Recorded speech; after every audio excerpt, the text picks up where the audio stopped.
I'm so sorry. I didn't mean to make you jump. It's okay. Well, hey, it's Halloween. I guess everyone's entitled to one good scare. I've had my share. As we truck along with our year-by-year breakdown, we present to you the 10 best horror films of 1998. This is the year that gave us an adorable killer doll love story, the return of Michael Myers and Laurie Strode, and Marvel's first big-budget superhero movie, which featured more blood than the entire MCU combined. Let's get started.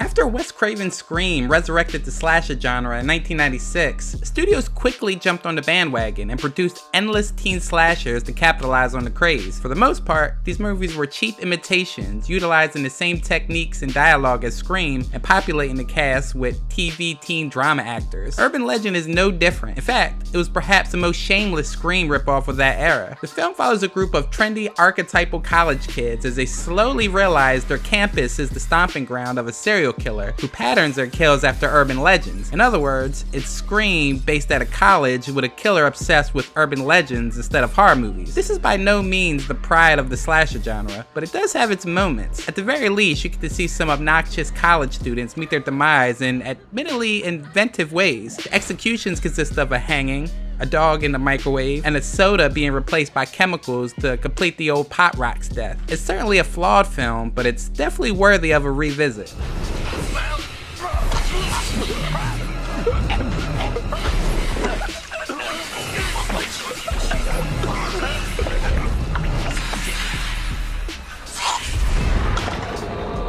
In the peaceful town of Snowfield, Colorado, something evil has wiped out the community, and now it's up to a small group of folks to stop it, or at least get out of Snowfield alive. What's great about Phantoms comes from its blend of the genres. Part haunted house, part creature feature, part supernatural, part plague. That's a good concoction that keeps the story from feeling overly cliched. Even more, Phantoms is a hell of a dark movie, not only in tone, but in brightness. You might have to adjust your screen just to see the damn thing. Even then, you'll struggle to understand the action unfolding. Sometimes you can't see a thing beyond a lot of screaming, but the tone is even darker. Everything here plays bleak, almost angry. Sure, some lighter moments pop up here and there, but overall, it's all uncompromising. For a 20-plus-year-old low-budget flick, the special effects still hold up quite well, which might have been why the filmmakers decided to eliminate as much light as possible. Keep the creatures in the shadows and we'll all have nightmares as we nitpick the unrealistic natures of the effects to death. What are you doing to me?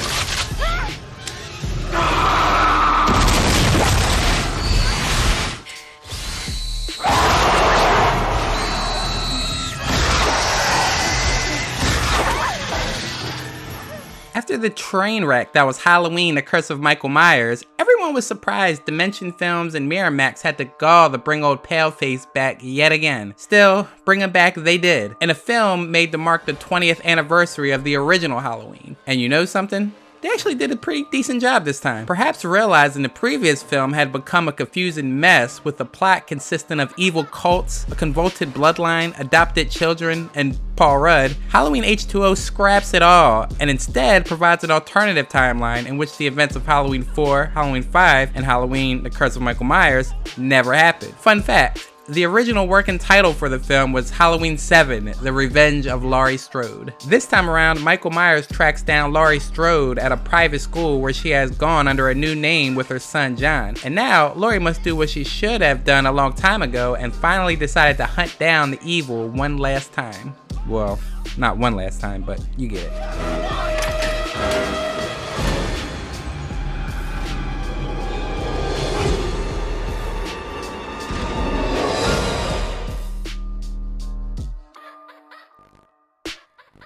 The fourth entry of the Child's Play franchise opens with Chucky's ex-girlfriend Tiffany resurrecting our favorite killer doll. After a few misunderstandings, which includes Chucky killing Tiffany and transferring her soul into a doll, the two end up on an impromptu road trip, leaving countless dead bodies in their wake. Yep, Chucky is back with a new look, a new girl, and a new agenda. The whole Andy plot was getting old, and Don Mancini, who wrote the first 3, breathes new life into the franchise, taking a whole new direction. Match that with the Hong Kong directing finesse of Ronny Yu, and you get a sequel that not only reinvents the series, but stands firmly on its own 2 feet. Bride of Chucky is a hilariously campy and a surprisingly diverting horror sequel that's always smartly aware of its own ridiculousness. Of course, amidst all this campy fun, Chucky is definitely not scary anymore, and its suspense is almost non-existent. Compare the vibe of the original Child's Play with this one, they're polar opposite. This is definitely what you would call a horror comedy, with a very strong emphasis on comedy. Are you interested in seeing old Chuck smoke some weed, get laid, or fly through a car window in slow motion? If yes, this one will make your day. I should have asked you this a long time ago. Tiffany, will you be my bride? Oh, Chucky. Yes. Yes. Deep Rising should not be confused with Deep Impact, the huggy asteroid movie that came out the same year. Deep Rising is the opposite of that film, mainly because at no point in Deep Impact does a giant tentacle monster angrily chase his protagonist as they jet ski through an exploding cruise ship. Essentially, the story follows a group of heavily armed hijackers who have boarded a luxury ocean liner in the South Pacific Ocean to loot it, only to do battle with a series of large-sized tentacle man-eating sea creatures who have taken over the ship first. This is such a fun, nasty flick that it's hard to believe it hasn't developed more of a cult following. It's a monster movie at heart, but with machine gun action, gory horror, and a healthy dose of tongue-in-cheek comedy. It's Poseidon's Adventure, Alien, any heist movies, Jaws, and a little art house flick called Titanic, all in one.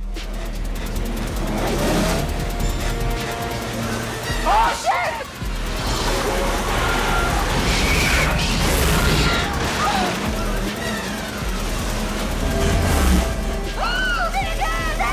Recovering from an ambush that killed his entire team, a vengeful vampire slayer must retrieve an ancient Catholic relic that, should it be acquired by vampires, will allow them to walk in sunlight. Helmed by the great John Carpenter, Vampires is a straight up fun movie, one that indeed delivers horror and action thrills. It creates a great vampire mythology and puts a modern cowboy archetype up against it. While fans will always compare Carpenter's later movies with his early genre classics, Vampire is excellent entertainment, even if it isn't an important or milestone horror event.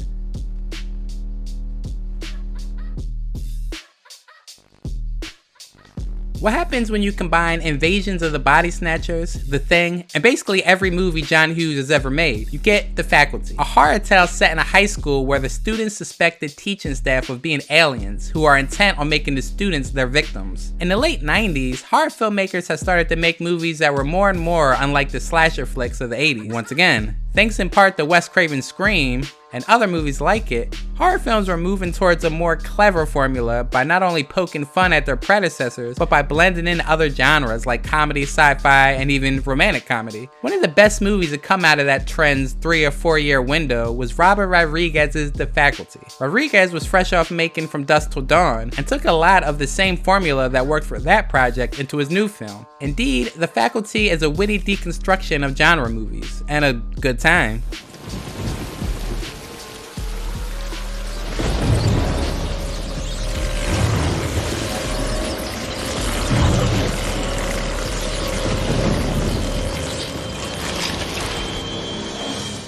Serial killer Edgar Reese is put to death, and the cop that caught him, John Hobbs, is all smiles. Alas, the loony's death is only the beginning, as the spirit continues to raise some hell by body hopping from one live host to the next. In short, Fallen is an exceptionally effective chiller. The suspense of the feature is very taut, creating a haunting sense where eventually John Hobbs becomes deeply unsettled by. Being stalked by a supernatural killer that is generally intangible, who can transfer himself from one person to another with a simple touch, was brilliant. The misdirection of the film is also ingenious. The story is all told from a certain perspective that you will not put into alignment until the end. Our protagonist's voiceovers are excellently handled to be both ambiguous as to the truth the first time around, but also be entirely perfect on repeat viewings, fitting into what you already know. Overall, we have the right tone, which feeds into the detective noir investigative aspect of the story, and ultimately as something much more.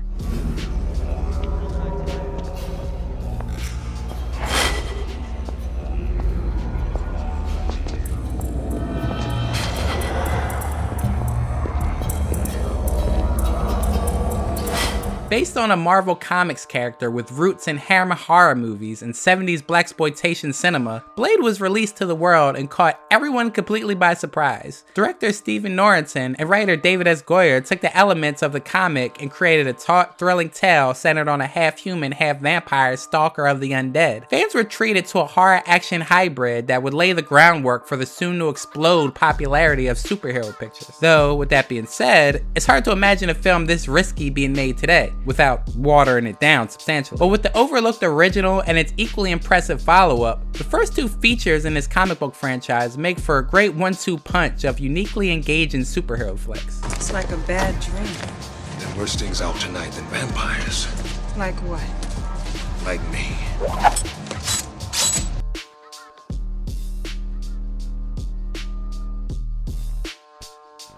In the time since its release, it's easy to recall how Hideo Nakata's The Ring turned Japanese urban legends and ghastly folklore into a cottage industry, not only for its home country, but for the Western Hemisphere as well. Once Hollywood caught wind of the wildly successful supernatural chiller, the course was set, as a gaggle of vengeful spirits would haunt multiplexes and video stores for the first few years of the new millennium. There's a certain irony to how that virtually endless parade of knockoffs diluted the effects. After all, most of them were taking their cue from a film centered on the potency of a cursed videotape whose bizarre, searing images resulted in the viewer's death within a week. However, revisiting The Ring after all these years provides a strong reminder as to why this film managed to cast the mold. It's a perfect mix of mystery, campfire storytelling, and dread atmosphere. The film has a minimalistic intensity that can stop the heart with a simple flash cut or a well-timed fill-up in the musical score. Not since A Nightmare on Elm Street or Hellraiser has a horror film featured a more effective hook, and few have delivered it with more effectiveness.